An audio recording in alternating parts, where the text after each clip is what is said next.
Greetings to the Nonprofit Exchange. We do this live every Tuesday at 2 o'clock Eastern.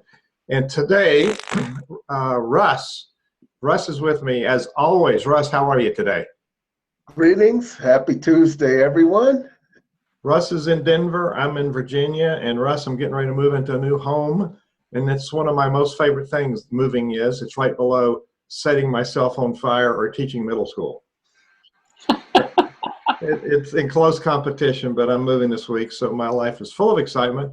Russ and I see each other at least once a week, and we talk in between, but thank you for being a faithful co-host in this series of interviews with great thought leaders, and we certainly have one that you and I both know, and we're talking about today some of the themes that we've talked about in the past, but we're on the verge of launching the third pillar of Center Vision Leadership Foundation. We have a pillar that supports clergy and all the religious organizations like churches and synagogues, etc., and the parachurch organizations. Then we have a leg that's all of these social benefit community charities. We call them nonprofits, but it's the other tax-exempt type of organizations. Now, the third leg is for early stage entrepreneurs.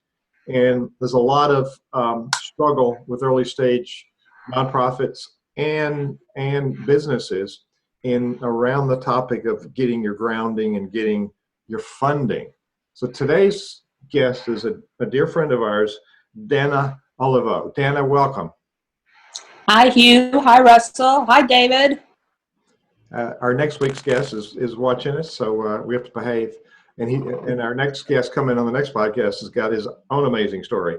So, Danna, you and I have known each other for a number of years. We participate in some activities together. You've actually spent a day at one of my live events. You were not at the one where Russ was a co-presenter, but you were one where Shannon Grunich was a co-presenter. Right. And so you're familiar with the methodology of Center Vision Leadership Foundation. I'm familiar in concept with the brilliant work that you do, but you came to me a couple of weeks ago and said, Hugh, and you came with another friend of ours who's a funding expert. You said, let's build a system, let's build a tranche, let's build a program for those people early stage who are struggling. So we're talking about the future now. This is what's going to happen under the umbrella of Center Vision Leadership Foundation. So Danna, welcome to the Nonprofit Exchange. Well, thank you, Hugh. Yes, I'm real excited about this new program that we're talking about launching. You know as well as I do, this is something that there's a gap out in the marketplace that is just not being met.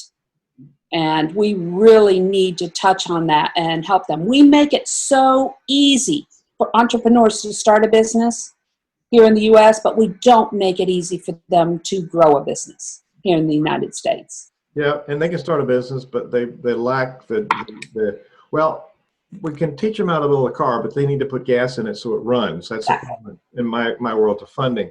Before we dig in, we're going to keep people in suspense for a minute. Before we dig into the topics for today, give our listeners some background about you. What's your superwoman power and what's brought you here? Just a kind of you could probably talk the whole podcast about your experience. I could. The capsule, what's brought you here and your primary passion for what we're doing together? Well, first of all, my company's name is MarketAtomy. It's Marketing Anatomy.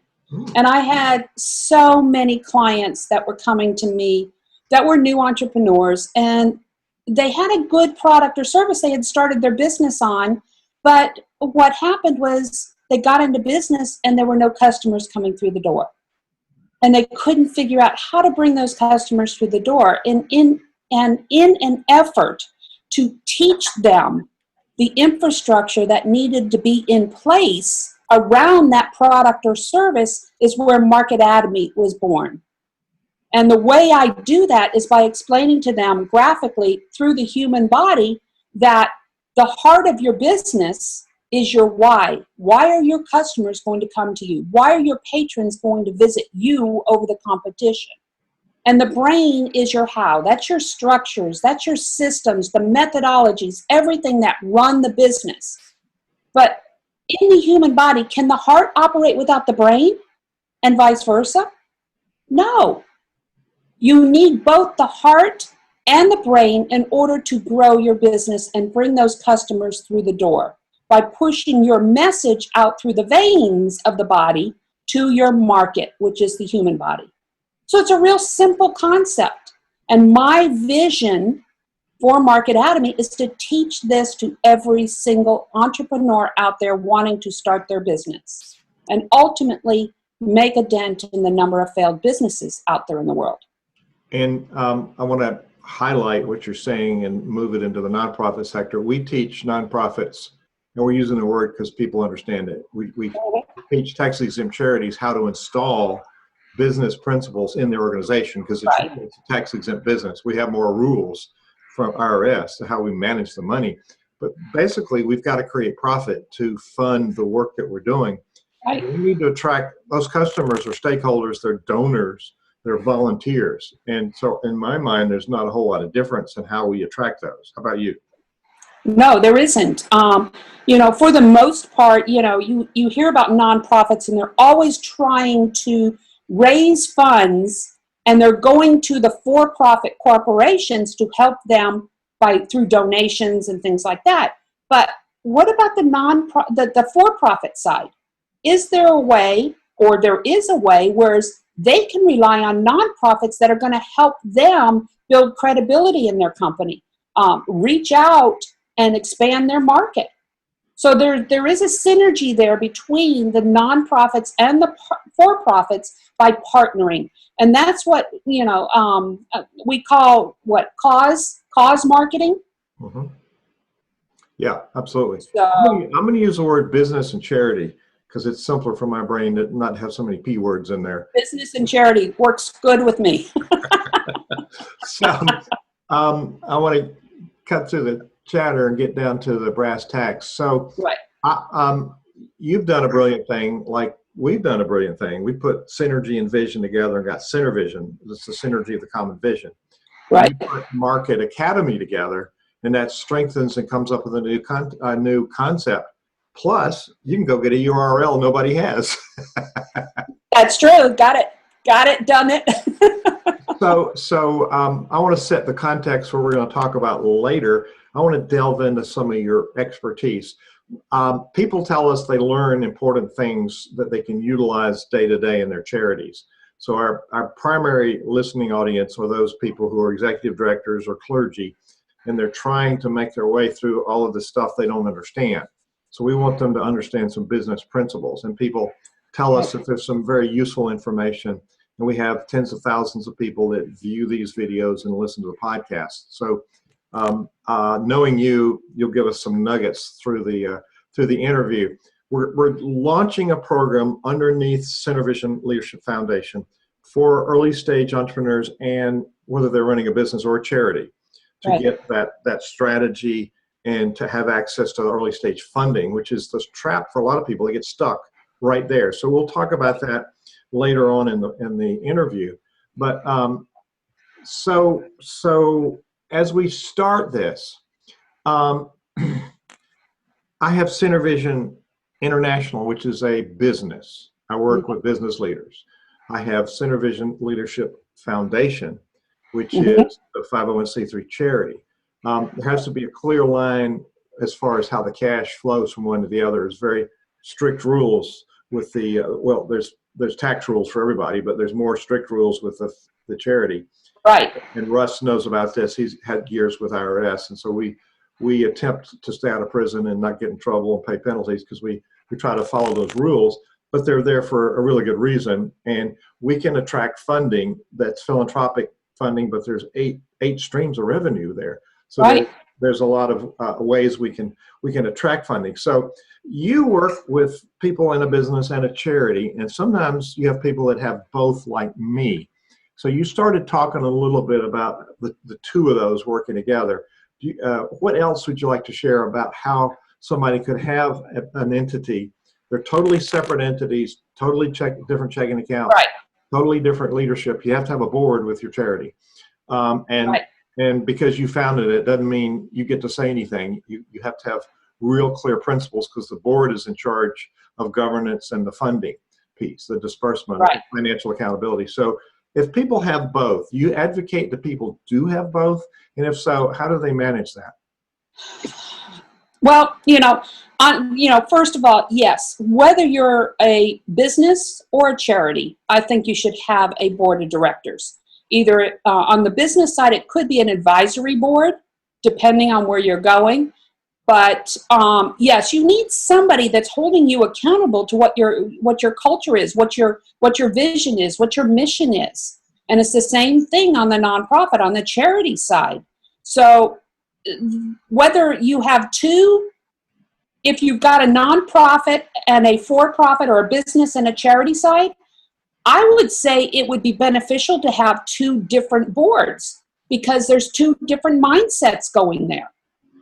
Let's let the expert weigh in. Russ, we're getting in your territory here. You want to weigh in here? Well, good to see everyone. Having separate accountability structures is pretty critical because in essence, you have different things that you're doing. And so one of the terms, by the way, that I think that I've seen with the book is like a social profit entity. So that might be better terminology to talk about what you're doing. But structurally, you need to keep things separate. Right. And because if you get into a situation where your profit-making business has unrelated activity going on, and the nonprofit is conceived as bringing in revenue from activity that's not related to its primary cost, you could create a taxable income situation. So you don't want to do that. You definitely don't want to. The whole purpose of having a nonprofit is not to pay the tax. So right. That's a big part of it. I think the other thing to keep in mind, and the most critical thing to think about is the fact whether you have both a nonprofit and a for-profit arm, they're two separate businesses. And you have to operate them as two separate businesses. They have their own licenses. Everything is operated separately. So for that reason, I would say you do need two boards. Yeah, and we talk about it an arm and an arm, but it's two distinctly different entities. And what Russ was referring to is IRS has this thing called unrelated business income. And if you're bringing in lots of money and it's not related to your mission, then that is really taxable income, no matter if it's on a business or a charity. And yeah, you could argue I'd rather pay tax on more money, but really you want to keep your accounting really clean and you want to keep really good records. So, but there's some synergies between the two, and there's lots of examples in the marketplace where people do business work here, but then they give away or have a greatly reduced price for those charities. Now, for instance, Russ and I work with organizations through Cinevision Leadership Foundation, either free, like opportunities, or for drastically reduced cost, because that's the philanthropic calling for Cinevision. We offer people who can't afford it goods and services, and that's why we're tax exempt. Now, on the business side, I work with business leaders who jolly well have the income and should be paying for it, and they get value for that. Right.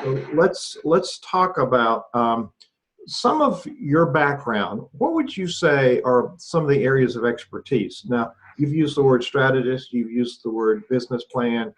We use business plans. I call it the life of hard knocks. Believe me.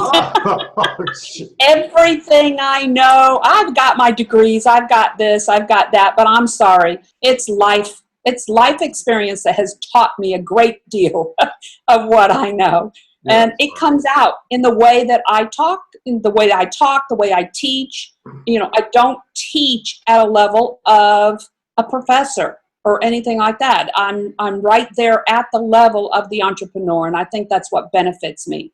I've had 2 failed businesses. I'll be upfront. This is my 3rd business, and it's a success, and I'm glad, but we're still growing it. But through those 2 failed businesses, I learned very early on what I was missing, which is what I'm bringing to the table now. I did not have that business experience. Even though I was a marketer, I did not have that strategic experience on how to develop a strategy to take a product to market, to take a business to market. I did not have those. I just jumped right in, which is what a lot of business owners do.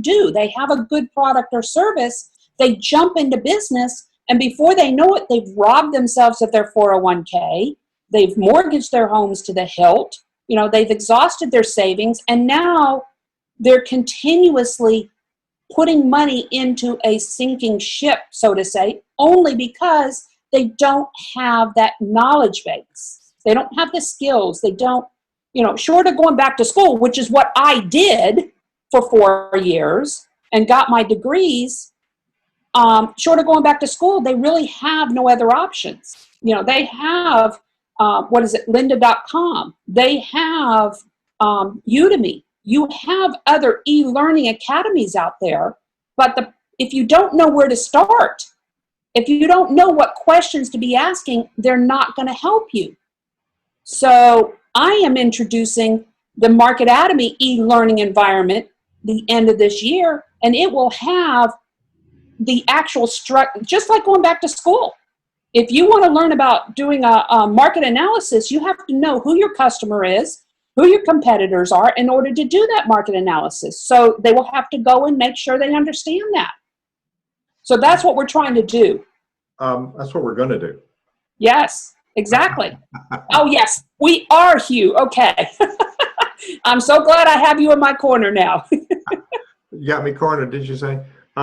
Now, you could say that same thing about people starting charities. I know I've met people that have exhausted all their money.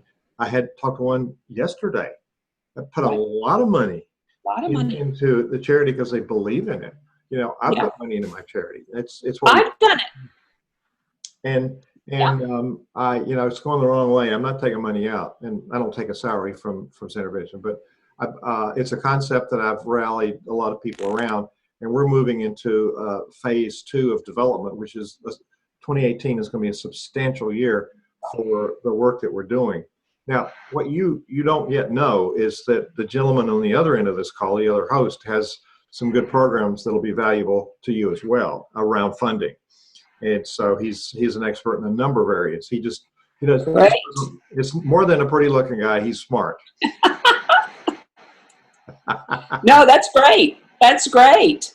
No, I'm telling you, I need all the help. I will be the first one to tell you, I have big visions, just like you, Hugh, but I can't implement them. And I need those people in my corner, which is why I reached out to you. It's why I reached out to Jeff Schick with Money Miners. It's why I reach out and surround myself with those experts to make my vision a reality. Russ, did you capture that? Number one, I did. Number one, leadership, delegate, bring people on your team. What do you think of that? I think that's the way to go. At least that's what we've been telling people, and we kind of we drank our own Kool-Aid. So, if we're not drinking the Kool-Aid, we're not going to get anybody else to drink. Oh, my brain is just too small to absorb everything. I'm sorry. No, my vision of you is that you have a big brain and a big heart and lots of really good content, and you do. I can tell you have great passion in what you do. We're what we preach in Center Vision, and you just did it too. Is we can do more if we run together. And down in your neck of the woods, there was a race recently at Daytona, NASCAR. Yes. When they draft, they go faster and they use less fuel. Mm-hmm. Both cars, 3 cars. Yeah, it's like a train. You can be much more efficient. So we're creating our own draft here. You didn't know I was a redneck and a race fan, but anyway. My daughter is a big redneck race fan. So I hear it all. That's me. So we're creating this vortex of energy, and so focusing on the road ahead. Talk about some of your programs that you already have that you offer people, and how you're going to repurpose those for business and for charities. Well, I mentioned the e-learning academy that we are developing. We're beta launching the end of December. Okay, and that will fill that self-help avenue that needs to be filled. And then there's still do it with you services, because we're a firm believer you do it with our business owners rather than do it for, because they need to understand. But there's two areas that I have found with the services that I offer that my clients struggle the most. One is clarity, vision clarity, market clarity, all of that. And I have introduced a 5-stage clarification process. It's mind mapping, whereas I will actually take them and clarify all of the components and find those gaps that they're missing. The other is that I have found is even more prevalent is the financing side, the financing and funding. Hugh, you and I know, going to CEO space, there are a lot of business owners that go in thinking that they can just pull together their business plans, pull together this, that, and everything, and just go and present before investors. But what they don't realize is the amount of work that has to go into these packages. And not only that, they need to be answering the questions these investors want. They're not putting themselves in the minds of the investors. And so that's the other side that we are helping them with, by first educating them on the front end and getting their companies credit worthy so that they can go for these larger dollars on the back end to help them grow. That's really critical to get your own house in shape. So Yeah. Russ, what are you hearing over there? What's brewing in your mind? Oh, what's brewing in my mind is getting that message out there of what value you bring and the problem that you solve. And you got to do it in the language of the people that are writing the checks or coming to support you. And if you, it's language, and if you don't have the right language, or you're talking to the wrong people, Right. This is a component that has been challenging over the years for me. I found myself a lot of times talking to the wrong people. So Right. you really have to have tools in place to measure what you're doing, and what people measure, and this is what makes social profit so maddening. Mm-hmm. Because you do have dollars and cents, but there are other things that are important to people. And so it's finding out and having systems to go find out what's important to people so that you can deliver that. And it's really asking questions and tapping into their own genius. A lot of these entities, they've got genius under their own roof that they're not leveraging, and that's a whole nother story with over and under functioning leaders, and that's a whole nother path. That's not where we're going to go. Right. That's You're absolutely right, and I know I'm preaching to the choir here. I spent 6 years in Albuquerque, and I was working in the children's department of one of the largest churches, Hoffmantown. Really? One of the largest churches in the United States. Charles Lowry was the pastor there. And Pastor Charles had a business side to the business as well, whereas he had a men's group, and he would travel the country and teach men entrepreneurs the concept of business in the Christian, sense of the word. But where I came out of this is understanding that even in a church environment, it's a business, and it needs to be run like a business. And I got that from Hoffmantown. But you have all of these smaller churches that crop up, and their memberships, their patrons are giving their dollars to these churches that don't have a procedure, a system in place. So they are not being good stewards of the dollars that are being brought into the church. So those are the kind of things that we need to teach. So to be fair with our listeners, we're in concept stage with this, but we all see a huge importance, and we're going to resources. And Danna, this dovetails with what Russ and I have been working on with some of the other thought leaders, and creating a portal with both live and virtual events. and it's going to be initially under the umbrella of Center Vision Leadership Foundation, and we'll go after some philanthropic funding for that. So we're actually going to put our money where our mouth is, basically. And now people may be listening to this podcast way into another year. Like if you're listening to this podcast in 2018, you will see this launch. So if you go to centervisionleadership.org, there will certainly be a section on the site that talks about this collaborative entity.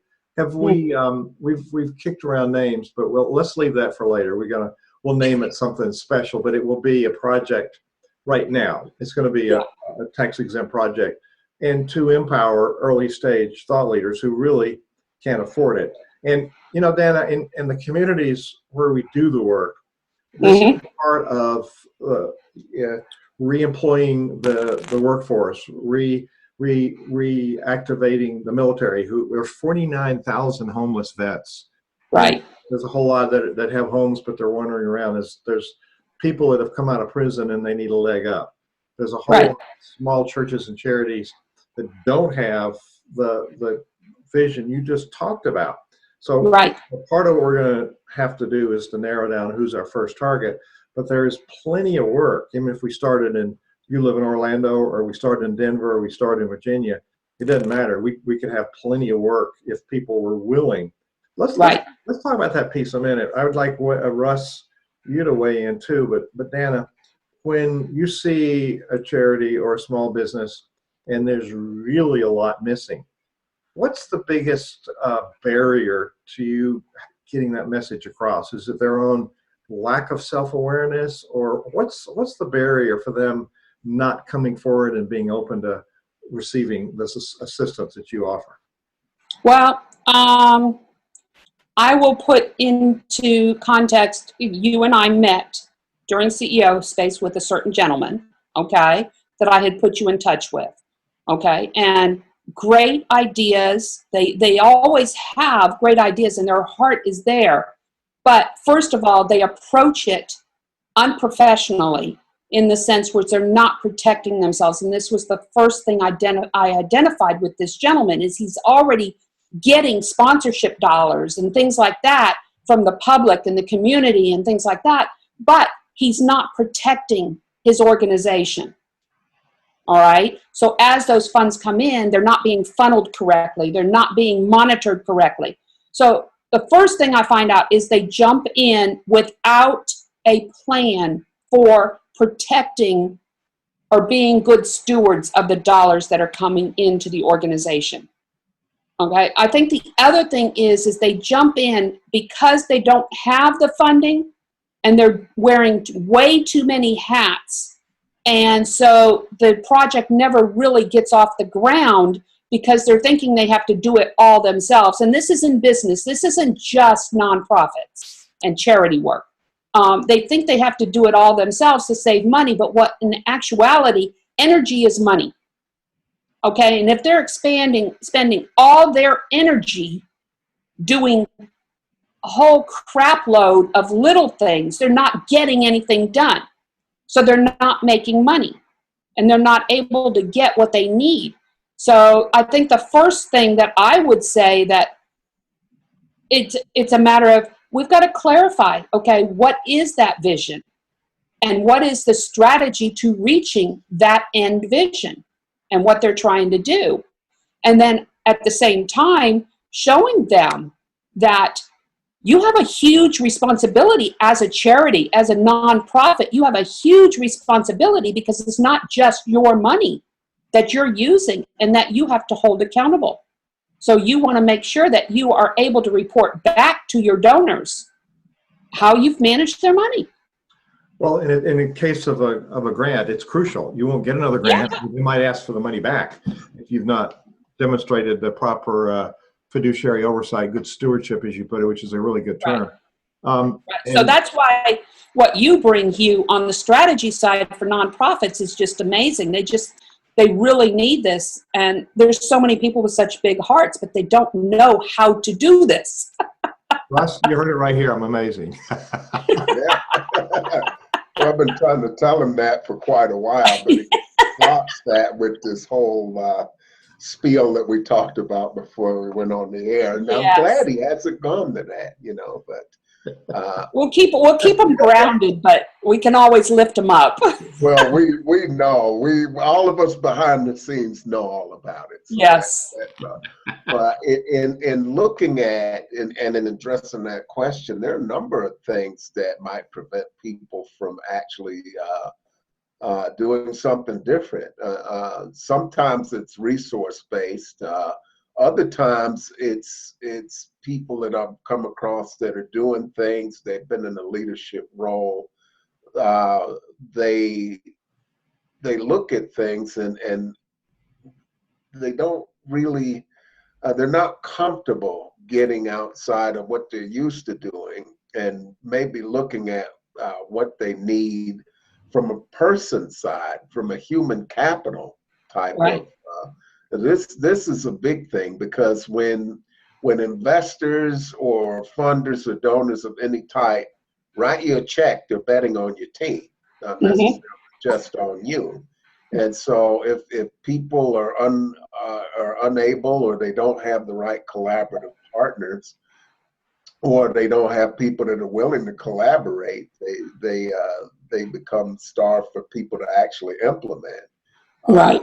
Ideas are great, but it's in that implementation that people actually need support, and they may not know that they need that support, or right.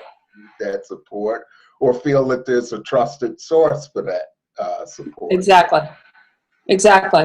And one of the other things is, and I'm so glad I have you in my corner, Hugh, is I learned the other day, the word foundation.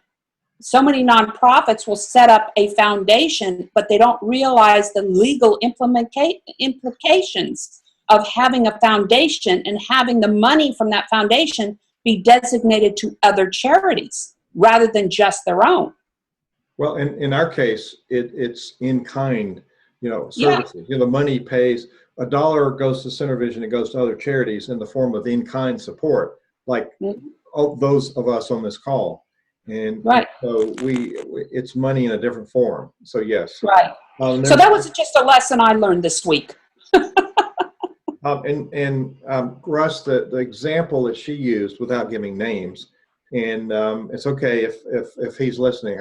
It's a funny story. A colleague of mine, whom we're talking about CEO Space. It's a business growth conference that where all of us met, actually.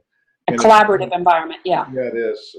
Teaching cooperative capitalism, when we take it a step up in collaboration, and we all know that it works. So a friend of mine, Ed, from there, we got with Ken Courtwright and talked about, hey, we need some info. Actually, it was David, and we got together. They both have been on this podcast. They're both dear friends of mine, but it was David and I got with Ken for some advice on a particular thing we were launching.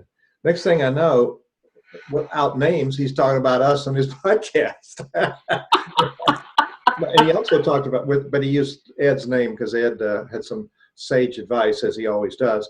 But I'm honored when somebody says, this is a guy and this is what they needed, this is our conversation. And I knew it was me, but he protected my identity. But the person you're talking about has a huge vision. They're bought in 100%.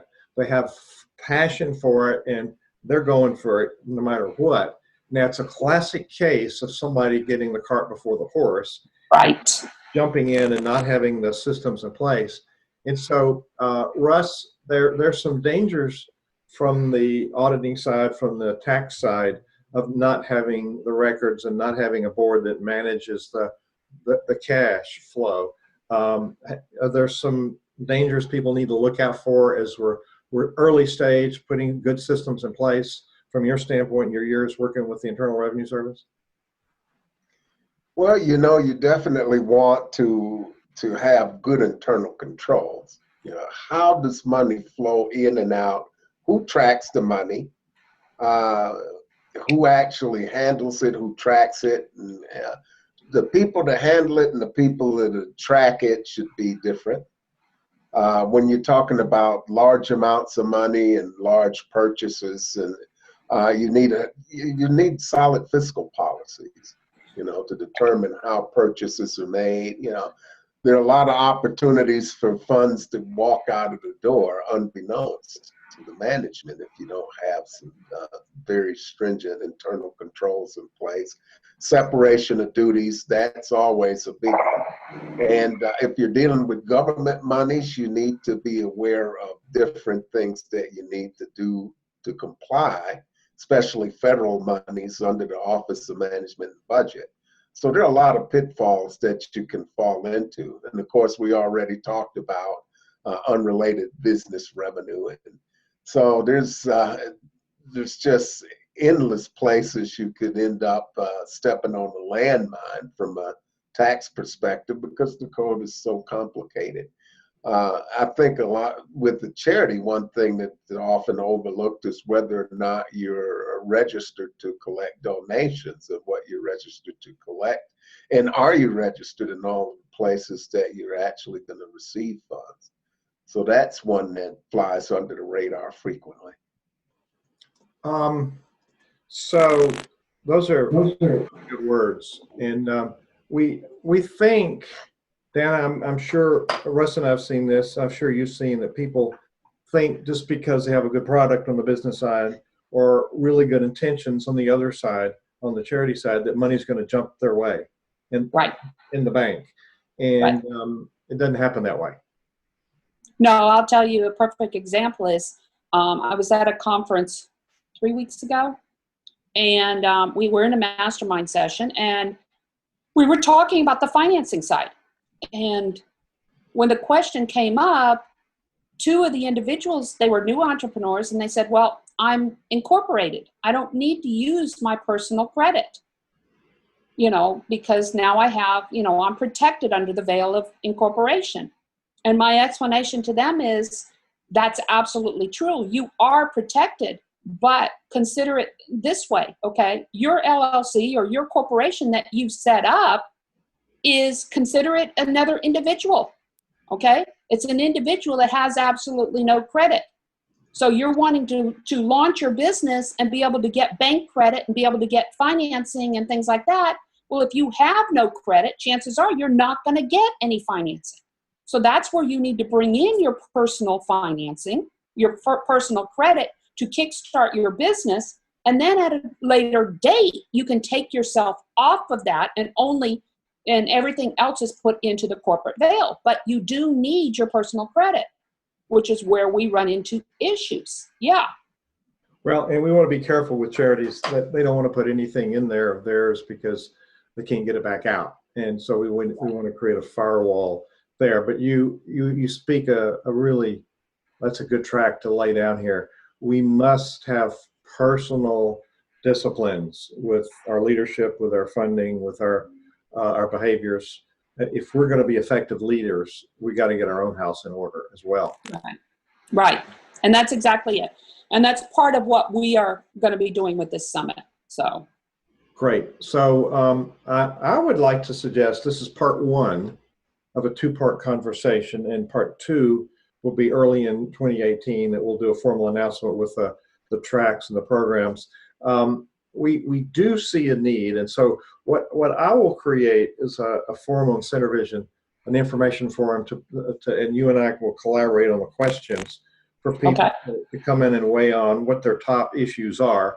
If they're starting a small business, they're starting a religious institution or a community charity or a cause-based organization that's any of those tax exempt or membership organization, 501c6.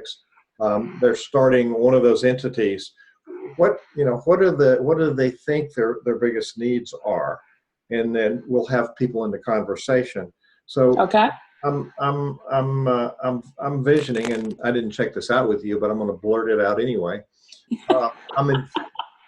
I'm envisioning a combination of things. Of course, the online learning, but some live webinars. I'm also envisioning some group processes. I find that when I have people, especially at the place we talked about, CEO space, and Danna, you saw it, and Russell, you saw it on the Center Vision Leadership Empowerment Symposium.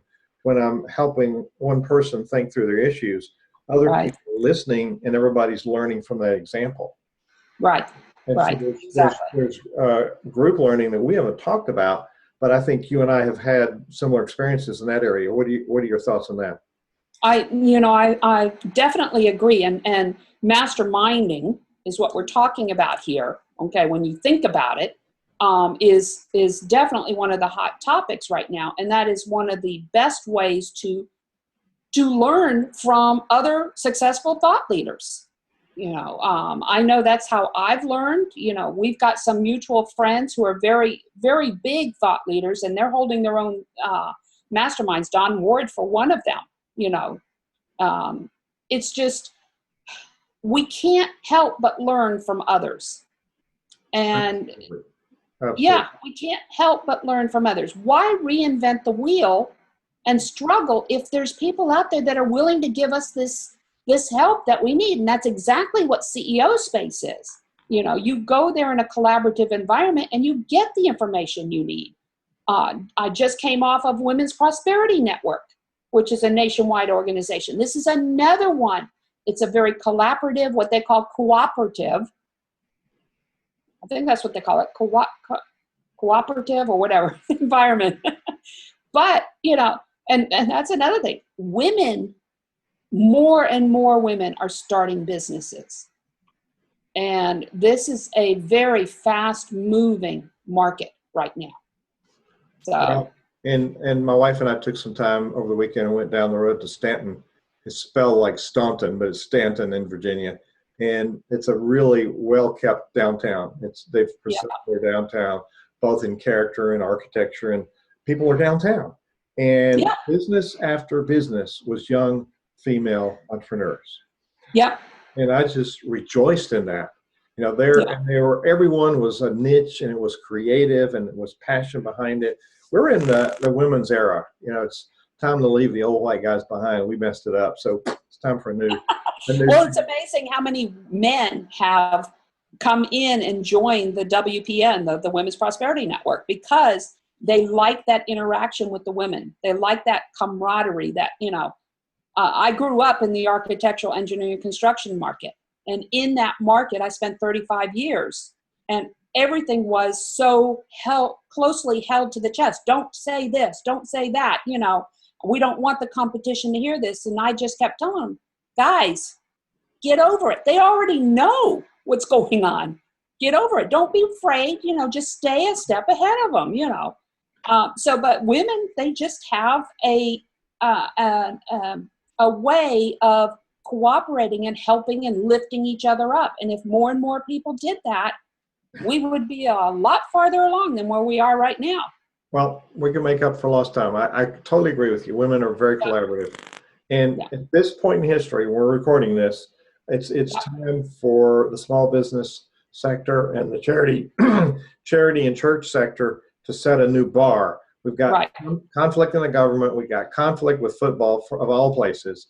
And people are divided over common issues when we really ought to be united for those. Yeah. We will not go into politics today, but there's a whole other channel. There's a whole other channel and a whole other example that we're called to be. So I want to do a round robin here. I want to start with Russ, because we need to give the better looking guys some attention, some airtime. Russ always has these great sound bites, but he's always got some really good contributions. And when he speaks, people listen. But Russ, two things. Do you have some comments about what Danna's brought up or questions for her? And then tell us about your next live event for your charity work and your program for funding that you have. So first with Danna, and then talk about the two things that you have or others that you want to share. Well, I think that everything is relationship based, and this is the thing that we're coming around to. It's all about relationships. The way that men kind of operate, we're more linear in our thought process and more results oriented. But women are more relationship based, and so what we're finding out is that if you want to build partnerships and joint ventures, you're going to have people that resonate with you. Yeah. If you're going to get people to donate to you, if you're going to get people to collaborate with you in any project. It's all about relationships. And so you've got to have good relationships. People aren't just looking for the fast buck, the quick transaction. They're not going there. So that's not going to work for people. So it's all about relationships, and we really need to change that. The other thing is in looking at churches, I've been working with Mai on the visioning project, and whatever we're doing, the key is to raise our level of consciousness. And this is what we're finding out with today's environment. We're shouting at each other. And so we're at a point in time where if we're going to succeed, it doesn't matter what area you're talking about. If you're talking about your spiritual, your economic situation, your business, we've got to raise our level of consciousness to be more effective, to help more people. So that's my view on that. As for right now, I have got I'm working on some new material with a group called Algorithms for Success that I've done some training with them. We're actually strategizing on some of my online programs, my broadcast today, and I'm working on just different modularized programs for fundraising, board development. We're working on rolling out a series of things for 2018, as well as the book, 4 Steps to Building a High Performance Nonprofit. I've been working on that for a while, and I've not gotten all the interviews I want, but we're going to be launching that program. I do have an online program for that I'm in the process of revising. And that's taking you through the fundamental steps of building a strategy. It's a 22-point strategy framework that Hugh and David Gruder actually developed a success map. So as far as questions for you, what benefits do you think can be realized from cross-sector partnerships, and what are the big wins that you see businesses getting through this collaboration, and what are some of the wins for the nonprofits as well? Well, the reason I reached out to Hugh for this program that we're talking about is because one of the benefits is with the target market that I go after, small business, which are generally under 500,000 annual revenue or less, a lot of times they can't afford my services. And as much to the chagrin of my husband, I would love to give my services away. But his comment is, honey, I'm sorry, but we got to make money. I don't want to be working at a job all my life. So in an effort to, well, it's two-sided, okay? In an effort to find a way for them to be able to afford the services that they need, there's grant money out there. And so that's what we want to go after. Well, I'm not familiar with nonprofits, and I know that I need a nonprofit. So that's why I reached out to Hugh Ballou. And Synervision is, I knew I needed a nonprofit leg to help on the sponsorship side, so we could go for sponsorship dollars for these events that we're doing, and also for the grant money to help those business owners that qualify to get the education and the resources that they need.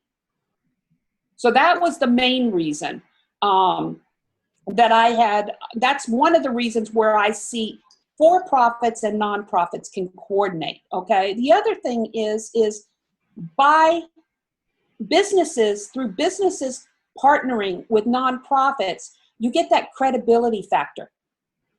And by building in that credibility factor, your clients look at a higher standard for you, or not necessarily at a higher standard, but they become advocates because they know you're doing good for the community, you're doing good, for society, and they want to promote you because of that. So you get the credibility aspect, you get the market outreach, you get the dollars. So there's so much value and benefit that comes from partnering, a business partnering with a nonprofit. You just have to figure out how to make that work and not try and do it all yourself. You know, that type deal. That's critical. Let's capture that. Russ, you're so right.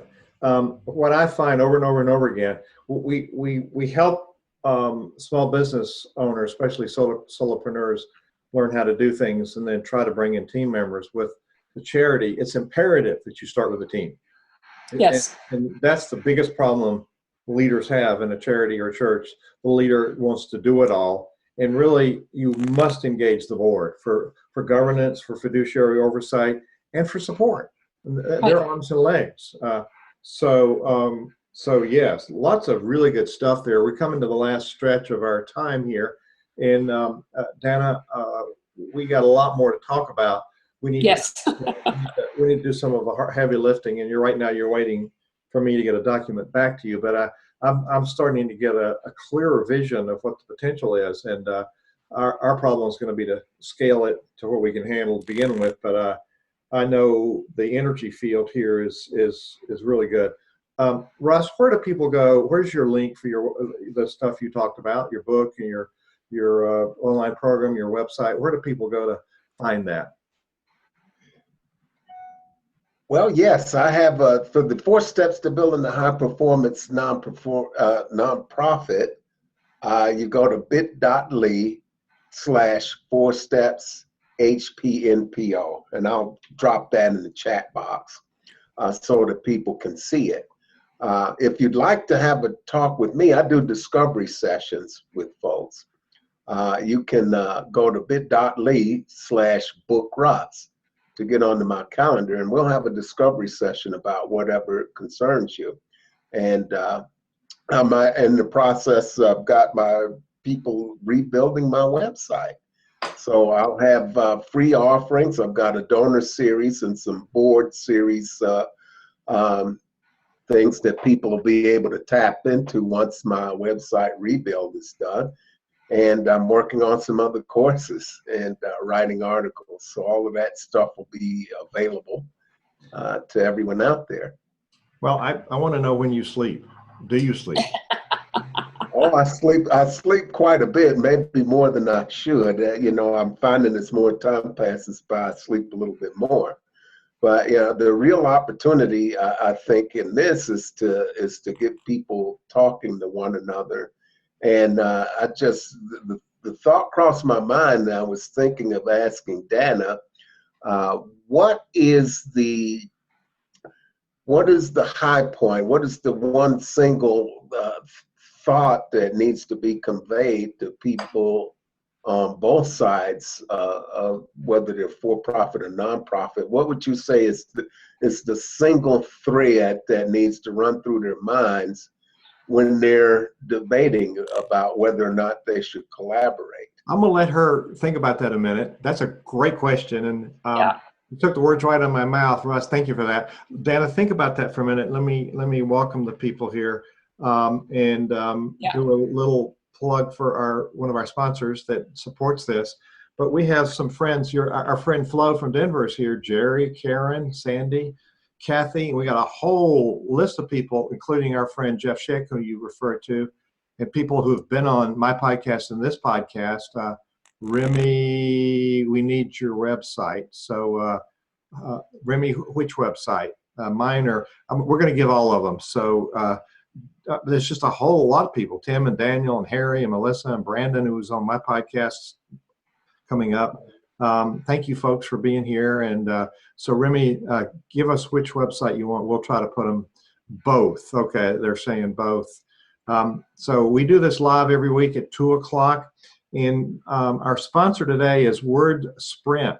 WordSprint is your mailing house. They're a print shop and a mailing house. So if you want to stay in touch with your tribe, whether you're a business or a charity, it's important that you get to them with your message. It's top of mind marketing. And when they get something in the mail, it cuts through all the noise of the internet. So 30% is the message, 30% is who it is. and 30% is the rhythm of regular mailings. If you want people to donate and buy your products, they need to hear about it more than once, and they need to hear about stories of success, and we need to give them value. That's why we attract money. We provide value. Bill Gilmer and his team at wordsprint.com, sprint's the word for fast, wordsprint.com, they're thorough, they're prompt, and they're the best in the business. So they print and mail Nonprofit Performance Magazine, nonprofitperformance.org. And one of the programs CenterVision has to get unbound is Unbound Leader. And so we'll put the link, but if you want to get there, it's leadingprofitably.com. We need to think about profit in our charities. That's the gas that's going to help us fully achieve our mission and vision.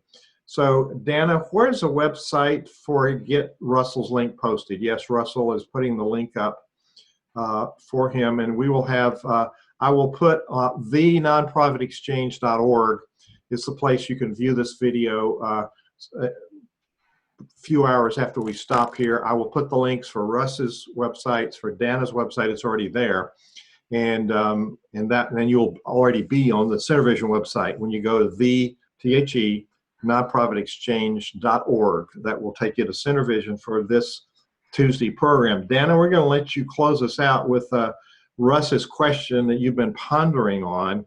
What do you want to leave people with? And your website is MarketAtomy. Yeah, MarketAtomy. Atomy. MarketAtomy.com. And it is also being revised. So there may be a little bit of Greek in there right now. Just ignore it. And we have to stop here. We got 1 minute. So, Danna, will you leave that closing thought for us? Yeah. Russell, correct me if I'm wrong. You asked me what is the one thing that should be considered when thinking about collaborating with a nonprofit or for-profit. First of all is synergy.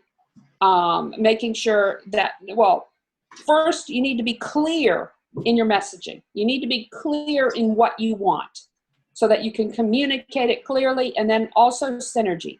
For instance, me teaming with Hugh, he's a strategist. We have the same processes and things like that. So that creates that synergy. Does that answer your question? That does. Synergy is all about synergy and alignment, isn't it? Alignment, yep. Well, yep, exactly. That was my my inspiration for combining vision and synergy. That's the synergy we get from the common vision. That's CenterVision, which is our trademark. Danna Olivo from Orlando, Florida, thank you for sharing your wisdom and your time. Russ, thank you for your faithfulness, your friendship, and your support. Thank you both for being here today. Thank you.